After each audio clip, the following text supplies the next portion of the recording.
tất cả khi và đỡ lời những cuộc lớp 12A6 trường Việt là bạn đồng học với con trai thằng của ông Lê Hoa Đại không hề vì tiếng thăm tất cả các lời tập thể lớp 12A6 vào pháp luật nhất thực kỳ.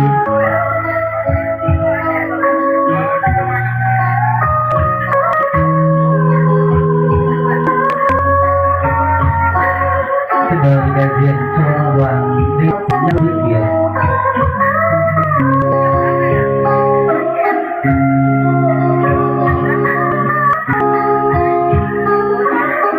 Của An Thủy, thông tin phát ngôn tiếng Việt ông Trọng rồi, người bạn trường đón tiếp cú phút hay vượt cầu thủy.